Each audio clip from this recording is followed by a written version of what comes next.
Sanmoy speaks থেকে বলছি, সন্ময় বন্দ্যোপাধ্যায় আপনাদের জন্য। আজকে এমন তিনটে ডকুমেন্ট নিয়ে আমি আপনাদের কাছে এসেছি, সেই ডকুমেন্টগুলো দেখলে আপনারা চমকে যাবেন। হিটকোর তিনটে ডকুমেন্ট দীঘায় জগন্নাথধাম সাংস্কৃতিক কেন্দ্র গড়ে তোলার জন্য টেন্ডার করেছে একটা রাজ্যের সরকার, ধর্মনিরপেক্ষ সরকার।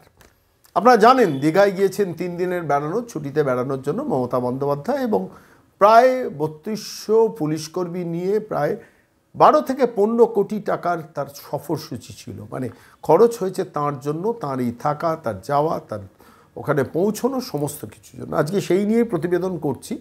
দেখুন, একটা ধর্মনিরপেক্ষ রাষ্ট্র কখনো মন্দির তৈরি করার জন্য, মসজিদ তৈরি করার জন্য, গির্জা তৈরি করার জন্য কখনো টাকা সরাসরি খরচা করতে পারে না। অযোধ্যায় রাম মন্দির হয়েছে, বহু মানুষ বলেছেন তাহলে কি সরকার খরচা করছে? না, সারা পৃথিবীব্যাপী হিন্দুদের কাছ থেকে ডোনেশন, তাদের ট্রাস্ট আহ্বান করেছেন, সেখানে টাকা গেছে, এবং সেই টাকার বিনিময়ে শেষ পর্যন্ত, টাকার পরিবর্তে শেষ পর্যন্ত অযোধ্যায় রাম মন্দির তৈরি হয়েছে।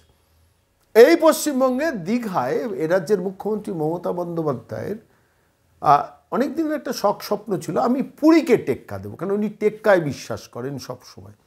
আর রবীন্দ্রনাথ বিশ্বভারতী তৈরি করেছেন, তো তার পাশেই ঠিক একই দেওয়াল ঘেঁষে বিশ্ববঙ্গ বিশ্ববিদ্যালয়।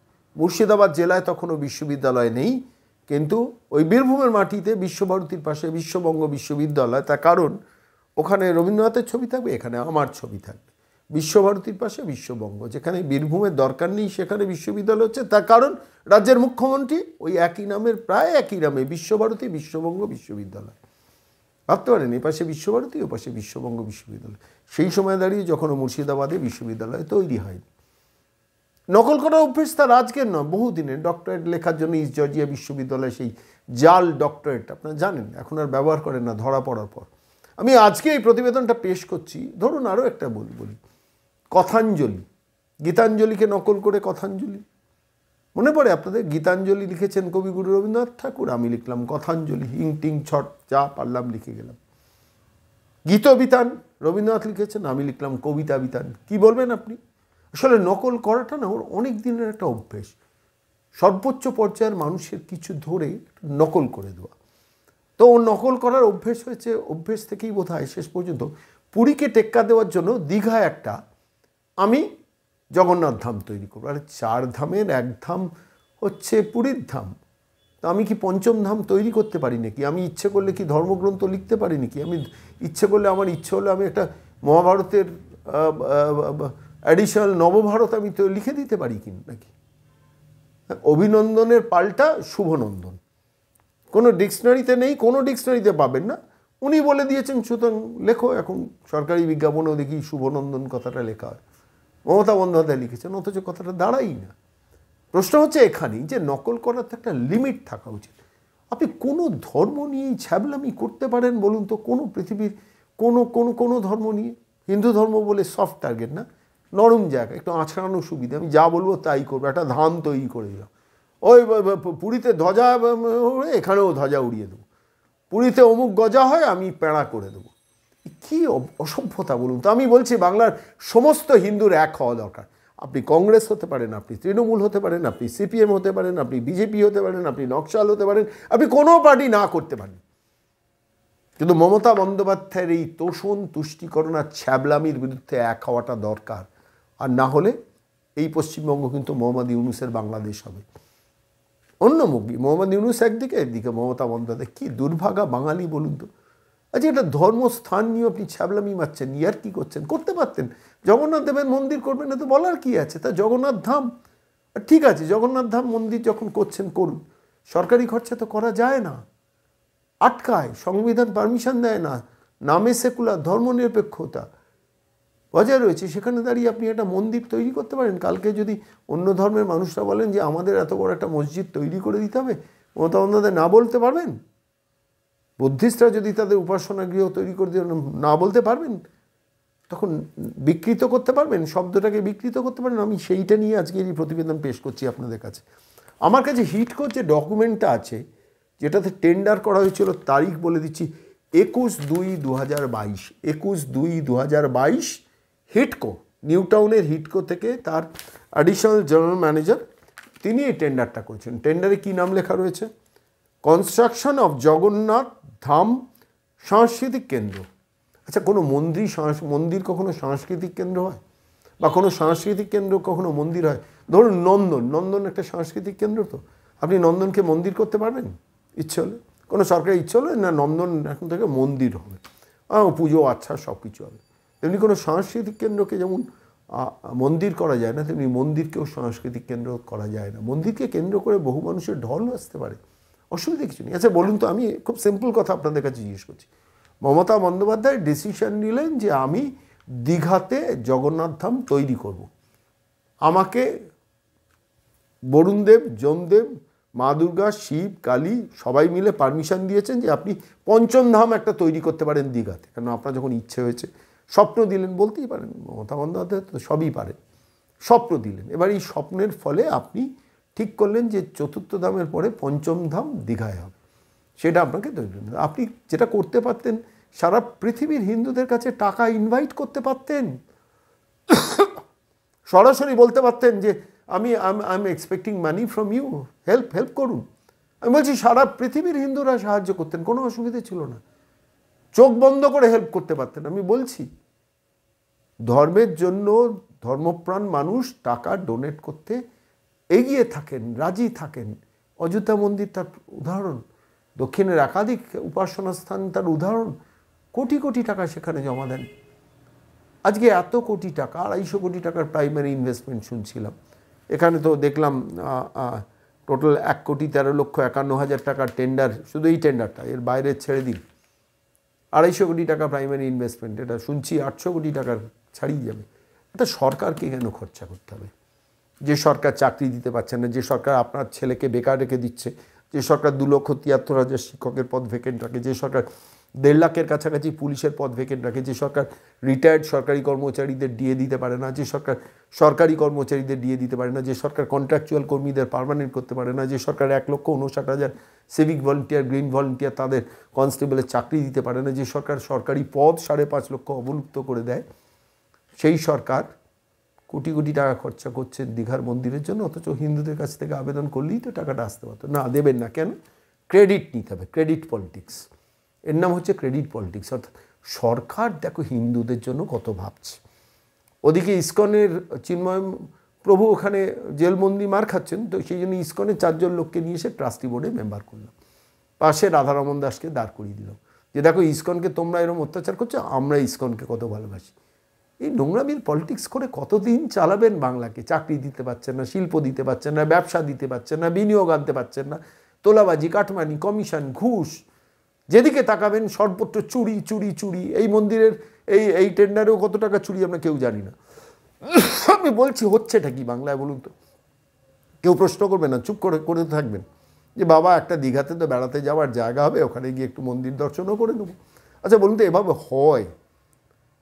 কাশী আপনি যেতে পারছেন না, বহুদিন ইচ্ছে কাশী বিশ্বনাথের মন্দির যেতে পারছেন না। কাশী বিশ্বনাথের মন্দির কোথায়? গঙ্গার খুব কাছে, কাশীর গঙ্গার কাছে। এখানে গঙ্গার বিস্তীর্ণ গঙ্গা আছে পশ্চিমবঙ্গে। এবার গঙ্গার পাশে কোনো একটা ফাঁকা জমি দেখে করে দিলেন, এই দেখো সরকার এবার কাশী বিশ্বনাথ সেবা মন্দির করে দিচ্ছেন, এখানে আপনাকে কাশী যেতে হবে না, এখানেই দেখুন। হয় এভাবে ধর্মাচরণ হয়? এভাবে ঠাকুরকে রিপ্লেস করা যায়? আপনি যেতে পারছেন না তিরুপতি, একটা তিরুপতির মন্দির খড়গপুর বা কোনো একটা জায়গা করে, এই যে দেখুন আমরা তিরুপতি করে দিলাম। আপনি যেতে পারছেন না কেদারধাম, আপনি দার্জিলিং কালিম্পংয়ের কোনো একটা ফাঁকা জায়গা দেখে ওখানে একটা কেদারধাম করে দিলেন। হয় এটা সম্ভব, এটা করা যায়। আমি বলছি ধর্মপ্রাণ হিন্দুরা এটা নিজেকে প্রশ্ন করুন। কোনো ধর্মকে নিয়ে এই ছ্যাবলামি কোনো রাজ্যের কোনো রাষ্ট্রের শাসক করতে পারেন, করতে দেওয়া যায়? প্রশ্ন একটা ধর্মনিরপেক্ষ সরকারের মুখোশ পরে একটা সরকার জগন্নাথ ধাম তৈরি করছি লিখতে পারছে না বলে সাংস্কৃতিক কেন্দ্র লিখতে হচ্ছে। এটা হচ্ছে আলাপনি বুদ্ধি। বুঝতেই পাচ্ছেন কার বুদ্ধি? আলাপনি বুদ্ধি। ওটাকে সাংস্কৃতিক কেন্দ্র লিখে দিন, তাহলে তো টেন্ডারে আটকাবে না। কালচারাল সেন্টার তো সরকার গড়তেই পারে, আর তার জন্য কোটি কোটি টাকা যাচ্ছে, যা কী অসুবিধে আছে? পাবলিকের টাকা তো, পাবলিকের টাকা মানে আমার টাকা, আমার টাকা মানে আমার বাপের টাকা, এই স্টাইলে এখন সরকার চলে। ফলে তো স্বাভাবিকভাবে সেইটা করছেন। আপনি বলুন, আমি বলছি পুরীতে জগন্নাথ দেবের মন্দির হোক, কোনো দীঘাতে জগন্নাথ দেবের মন্দির হোক, আমিও খুশি হোক। সারা পৃথিবীর কোটি কোটি হিন্দুরা আছেন যাদের কাছে টাকা চাইলে এই সরকার পেয়ে যেত, দিলেন না। দিয়ে আমার আপনার ট্যাক্সের টাকা দিয়ে, যেটাতে রাস্তাঘাট রিপেয়ার করা যেত, যেটাতে রাস্তাঘাট সংস্কার করা যেত, যেটাতে বিভিন্ন ধরনের জনকল্যাণমূলক কাজগুলো করা যেত, সেইটা না করে সেই টাকা দিয়ে আপনি একটা মন্দির তৈরি করে দেখাচ্ছেন আমি কত বড় হিন্দু না। তোষণ আর তুষ্টিকরণের একটা সরকার যখন চোখের সামনে দেখি, সেই সরকার নিজের বিধায়ক যখন বলেন আমি আমি আমি মুর্শিদাবাদে বাবরি মসজিদ তৈরি করব, তখন এই সরকার চুপ থাকে। যখন দেখি ভাগীরথীর জলে 30% হিন্দুকে ভাসিয়ে দেবো যখন হুমায়ুন কবির বলেন, তখন এই তৃণমূল কংগ্রেস তার নেত্রী চুপ থাকেন। যখন দেখি কলকাতার ববি হাকিম মহানাগরিক বলেন আর কিছুদিনের মধ্যে ইনশাআল্লাহ 50% মানুষ উর্দুতে কথা বলবেন, তখন মমতা বন্দ্যোপাধ্যায় চুপ থাকেন।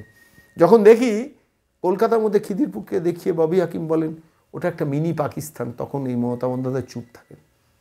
যখন দেখি ববি হাকিম বলেন যারা ইসলাম ধর্মে জন্মগ্রহণ করেননি তারা দুর্ভাগা, তখন এ রাজ্যের মুখ্যমন্ত্রী চুপ থাকেন। তার কারণ তো বলার কিছু নয়। তুষ্টিকরণের রাজনীতি, এনআরসি সিএ আন্দোলনে 3 দিন ধরে পুড়েছিল বাংলা। কত কত কোটি টাকার সম্পত্তি, রেলের, পুলিশের ফাঁড়ির, পুলিশের থানার খরচ ধ্বংস হয়ে গিয়েছিল।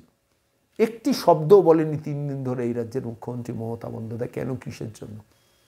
কিসের জন্য? কার্তিক মহারাজকে আপনি আক্রমণ করছেন, আপনি ইসকনকে আক্রমণ করেছেন, আপনি রামকৃষ্ণ মিশনকে আক্রমণ করেছেন নির্বাচনের সময়। সবই তো তোষণ আর তুষ্টিকরণের একটা নির্দিষ্ট ভোটার ধরার জন্য। আজকে তাই নতুন করে আমি হিন্দু প্রমাণিত করার জন্য সরকারের কোষাগার থেকে এই কীর্তিটা করলেন। আমি বলছি এই টাকা সরকারের কোষাগার থেকে না গিয়ে যদি হিন্দু ধর্মাবলম্বী লক্ষ লক্ষ মানুষের কাছে আপনি চাইতেন, মানুষ দিত। আপনাকে যারা বিশ্বাস করে না তারাও দিত। আমিও হয়তো দিতাম আপনাকে, যে আপনি একটা ভালো কাজ করছেন, হিন্দুদের মন্দির তৈরি করছেন, কোনো অসুবিধা নেই। কিন্তু পুরীর সঙ্গে টেক্কা দেওয়া, পুরীর গরিমাকে নষ্ট করতে পারবেন? পুরীর বিকল্প হতে পারে, আমি বলছি কাশী বিশ্বনাথের বিকল্প হতে পারে, তিরুপতি মন্দিরের বিকল্প আপনি তৈরি করে দিতে পারেন ইচ্ছে করলেই, সম্ভব। কেদারধামের বিকল্প তৈরি করতে পারেন, বদ্রীধামের বিকল্প আপনি তৈরি করতে পারেন। ভারতবর্ষে যত হিন্দু ধর্মস্থান আছে সব বিকল্প তৈরি করে দিতে পারবেন তো? এ কি ইস্ট জর্জিয়া বিশ্ববিদ্যালয়ের ডক্টরেট নাকি, যে আমার একটা ইচ্ছে হলো দেওয়ালে লিখে দিলাম, তারপরে ধরা পড়া বলো না আমি তো জানি না, আমার ছেলেমেয়েরা লিখেছে। হচ্ছেটা কি বাংলা? আমি বলছি বাংলার সমস্ত হিন্দু এখন সব শেষ হয়ে যাচ্ছেন। এ মহিলা কিন্তু ধ্বংস করে দেবেন। আমি বলছি মোহাম্মদ ইউনুসের বাংলায় যা হচ্ছে, ওই বাংলাদেশে যা হচ্ছে এই পশ্চিমবঙ্গে কাল বাদে পরশু হিন্দুরা কিন্তু আর নিজেদের আইডেন্টিফিকেশান রাখতে পারবেন না যদি এইভাবে চলে। একটা মন্দিরকে নিয়ে ছ্যাবলামি করার সাহস একটা সরকারের প্রশাসক কি করে পান? কি করে একটা ধর্মনিরপেক্ষতার আড়ালে একটা সরকার মন্দিরের জন্য টাকা খরচা করে? প্রশ্নগুলো থাকলো, প্রশ্নগুলো উত্তর আমরা খুঁজছি, নিরন্তর খুঁজবো। প্রশ্নগুলো সরাসরি মুখ্যমন্ত্রীর উদ্দেশ্যেই করছি। যদি ক্ষমতা থাকে, যদি সাহস থাকে, ওই টেন্ডার থেকে সাংস্কৃতিক কেন্দ্রটা বাদ দিন, বুঝবো আপনার মুরদ। কেন মিথ্যে কথা বলছেন শুধু হিন্দুদের ধর্মের মন্দির নিয়ে? জগন্নাথ ধাম তৈরি করছেন, লিখুন না জগন্নাথ ধাম। আমি আইন, আমি রাষ্ট্র। আপনি তো নিজেকেই নিজের সংবিধান মনে করেন। জগন্নাথ ধাম দীঘাতে তৈরি করছি, তার জন্য এত টাকা টেন্ডার দিচ্ছি। যে সংস্থাকে দিয়েছেন আমি সেই সংস্থার নামও বলে দিচ্ছি আপনাদের কাছে, আমাদের তার কপি আছে, Subir engineering works private limited, ঠিক আছে? তার অফিস রফি আহমেদ কিদওয়াই রোডে। তাদের দিচ্ছেন। কে করছেন? হিটকোর তরফ থেকে অ্যাডিশনাল জেনারেল ম্যানেজার করছেন, তিনিও মিথ্যাচারিতা করছেন। আমি বলছি হিন্দু ধর্মের একটা মন্দির নিয়েও মিথ্যাচারিতা করার জন্য মহিলার একবার বিবেকে আটকায় না। প্রতিবাদ করবেন না আপনি? আপনারা যারা আমাদের এই প্রতিবেদন দেখছেন, পারলে এই প্রতিবেদনটা একটু শেয়ার করুন, মানুষকে জাগান, মানুষকে ঘুম ভাঙান। যখন ওই বাংলাদেশে হিন্দুরা নিগৃহীত হয়, তখন এদেশ থেকে কি বলা হয়, সংখ্যালঘুরা আক্রান্ত। কেন বলা যায় না হিন্দুরা আক্রান্ত? বললে 30% বা 35% রেগে যাবে। আর রেগে যাবে বলে সংখ্যালঘুরা আক্রান্ত বলে দায় সারছেন, ওটুকু দায় নাই বা সারতেন, অসুবিধে কী ছিল? অনেক করেছেন আপনি হিন্দুদের জন্য, আর দয়া করে হিন্দুদের ত্রাতা সাজবেন না। আমি বলছি নকল পুরী তৈরি করে কিন্তু হিন্দুত্বের ধ্বজা তোলা যাবে না। মমতা বন্দ্যোপাধ্যায় আপনাকে বলছি, আপনি অনেক করেছেন, এনাফ ইজ এনাফ। কোনো প্রকৃত হিন্দু আপনাকে আর বিশ্বাস করে না। ট্রাস্ট মি, আমি আপনাকে বলছি, যে কোনো প্রকৃত হিন্দু এই ভদ্রমহিলা বা তার দলকে আর বিশ্বাস করে না। তার কারণ they can do everything what they did for this. আমি আপনাকে বলছি হিটকোর এই এই এই ডকুমেন্ট দেখে আমি আপনাদের বলছি, এই ডকুমেন্ট দেখি আপনাদের কাছে বলছি, এই ডকুমেন্ট প্রমাণ করে যে হিন্দু ধর্মের একটা মন্দির তৈরি করতে গিয়েও আপনি ডাহা স্রেফ মিথ্যে কথা বলে প্রতারণা করছেন। কোনো ধর্মের সঙ্গে আপনি পারবেন না হিন্দু ধর্ম সফট বলে এই অসভ্যতা আপনি করলেন।